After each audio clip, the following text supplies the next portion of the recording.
علی بھی اگلا سوال ہے، عموماً اہل سنت کے ہاں خصی جانور یعنی سیکشول ڈسیبل کی قربانی بڑے شوق سے کی جاتی ہے، جبکہ اہل تشیع ایسے جانور کی قربانی کو حرام سمجھتے ہیں، بلکہ اہل حدیث کا ایک فرقہ جماعت المسلمین بھی خصی جانور کی قربانی کو جائز نہیں سمجھتا۔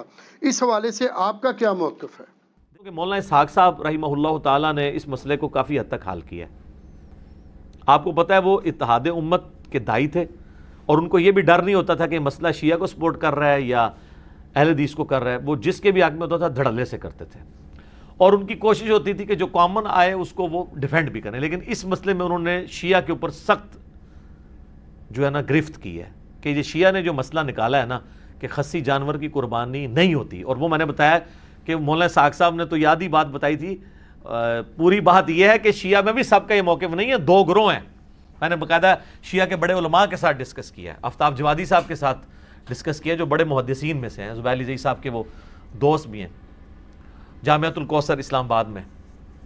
دیکھیں خصی جانور کے بارے میں یہ جو موقف ہے نا اہل تشیع کی طرف جو منسوب کیا گیا کہ وہ اس کو حرام سمجھتے ہیں، تو یہ ایک متھ ہے جو ان کی پبلک کے اندر بھی ہے۔ آپ محقق شیعہ علماء سے پوچھیں تو شیعہ علماء کے اندر ان کے پرانے بزرگوں میں بھی دو رائے پائی جاتی ہیں۔ ایک مطلقاً خصی جانور کی قربانی کو حلال سمجھتے ہیں، دوسرے جو ہیں اسے حرام کی کیٹیگری میں نہیں سمجھتے، وہ کہتے ہیں پریفریبل ہے کہ نہ کیا جائے۔ تو وہ بھی کہتے ہیں ہمارے میں بھی دو گروہ ہیں، لہٰذا یہ کوئی اتنا بڑا مسئلہ نہیں، اس کو مسئلہ بنایا جائے۔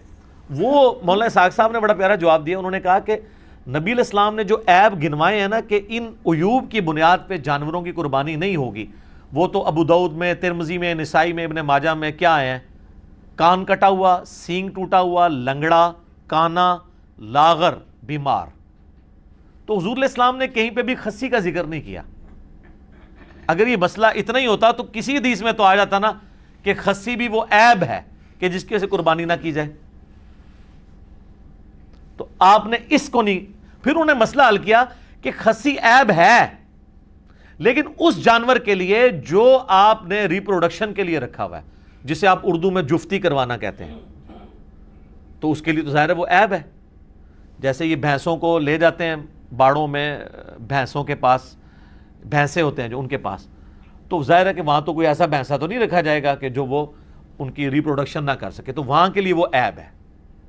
اور اس میں بھی یاد رکھیں بخاری مسلم میں حدیث ہے، نبی علیہ السلام نے اس طرح کا جو وہ سیکشل ریلیشن شپ ہے نا جانوروں کا کرانے کی اجرت لینے سے منع فرمایا، یہ فری کروانا چاہیے۔ ہاں جی، جس میں شوق ہے نا وہ نیکی ہی کھٹے۔ ویسے کوئی دے دیتا ہے، جیسے وہ پیروں فقیروں کے پاس آپ جاتے ہیں دعا کے لیے اور ان کے چندہ باکس میں ڈال دیتے ہیں، وہ تو تحفے میں آ جائے گا، لیکن اس کام کی اجرت نہیں لی جا سکتی۔ تو یہ مسئلہ اس کیس میں تو یہ عیب ہے۔ رہا گوشت کھانے کے لیے، تو سر اس کے لیے آپ کو کوئی مفتی نہیں بتائے گا۔ گوشت کی فیلڈ کے ایکسپرٹ کسائی ہیں۔ جیسے میں کہتا ہوں کہ آپ نے ایمبریولوجی کا مسئلہ پوچھنا ہے تو ڈاکٹر سے پوچھیں گے، جیولوجی کا پوچھنا ہے تو جیولوجسٹ سے پوچھیں گے۔ آپ ذرا جو گوشت کے ایکسپرٹ لوگ ہیں ان سے ذرا پوچھیں کہ جانور کا خصی ہونا، اس جانور کا جس کا گوشت آپ نے کھانا ہو، یہ اس کے حق میں عیب ہے یا خوبی ہے؟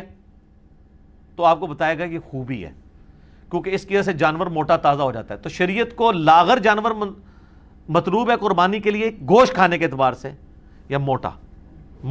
اچھا، باقی آپ کو پتا ہے کہ وہ جو جس کو آنڈل بکرا یہ کہتے ہیں، یعنی نان خصی جو بکرا ہوتا ہے، عام بکرا، اس کے گوشت کا بھی وہ کہتے ہیں کہ اسمیل وغیرہ کا ایشو ہے۔ خیر وہ آج کل وہ بھی ٹیکے آ گئے اور ٹیکے لگا دیتے ہیں، اسمیل ویسے ہی مر جاتی ہے، وہ ایشو اب چھوٹا رہ گیا۔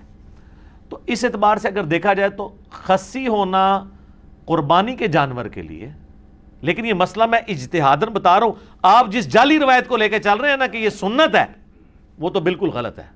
وہ ابو داؤد والی روایت ضعیف ہے، محمد بن اسحاق کی تدلیس ہے۔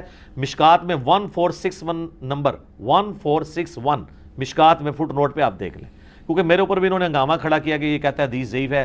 بھائی تو پڑھو تو صحیح نا، حدیث کی کتابیں کھولو۔ وہ کہتے ہیں ابو داؤد میں تو شیخ زبیر علی زئی صاحب نے حسن لکھا ہے، وہ سر پرانا ہے۔ شیخ زبیر صاحب نے اپنی وفات سے پہلے جو فائنل تحکیم ہے وہ مشکات میں لگائی ہے، کیونکہ یہ 2013 میں پرنٹ ہوئی ہے، اور انوار الصحیفہ سنن اربع کی ضعیف حدیثوں والی کتاب علادہ سے چھپ چکی ہے۔ وہ ہماری ویب سائٹ ahlsunnatpak.com سے ڈاؤن لوڈ کریں، یہ روایت ضعیف ہے۔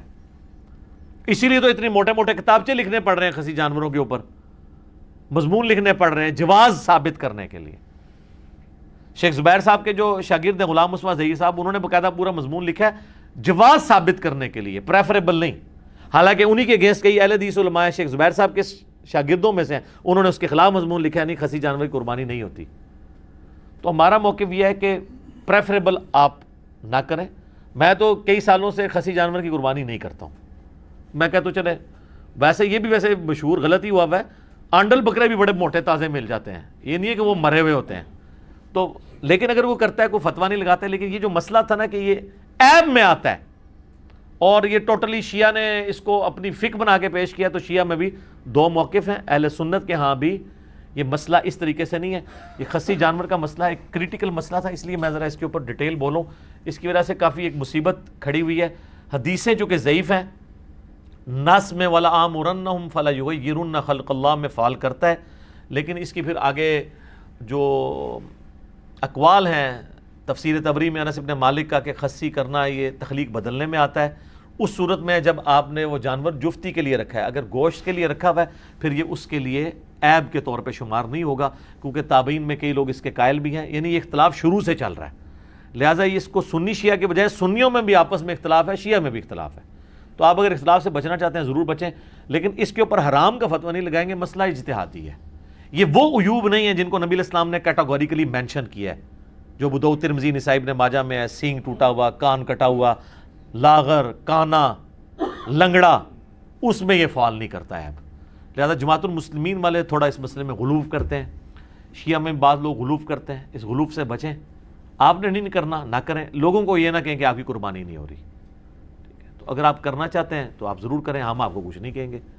خود ہم کوشش کرتے ہیں کہ ہم خسی بکرے کی قربانی نہ کریں، ہم احتیاط والی سائڈ پہ رہتے ہیں. لیکن مسئلہ پھر میں بتا رہا ہوں یہ اجتہادی ہے، یہ نص والا مسئلہ نہیں ہے. ٹھیک ہے، اور اگر آپ دلائل کو اگر دیکھنا شروع کریں تو مجھے مولانا اسحاق صاحب کا موقف مضبوط لگا کہ جو گوشت کے لیے جانور ہے اس کا خسی ہونا اس کا عیب نہیں ہے، اور جو جفتی کے لیے جانور ہے اس کا خسی ہونا اس کا عیب ہے. تو تھنک آؤٹ آف باکس کریں تو آپ کو کئی ایک چیزیں خود بخود کلیئر ہو جاتی ہیں. لہٰذا یہ اجتہاداً میں اس کو سمجھ رہا ہوں کہ جائز ہے. نص جو ہے نا وہ روایت ابو داؤد والی کمزور ہے، آپ جہاں سے مرضی لیں وہ روایت کمزور ہے. اس کی جتنی اسناد ہے سب میں محمد بن اسحاق مدلس ہیں اور ان سے روایت کر رہے ہیں. تو اس کی بنیاد پہ نہیں بلکہ تابعین میں سے کچھ لوگوں کی بنیاد پہ اور باقی دلائل کو دیکھنے کے بعد یعنی اس کا جواز موجود ہے. ٹھیک ہو گیا جی.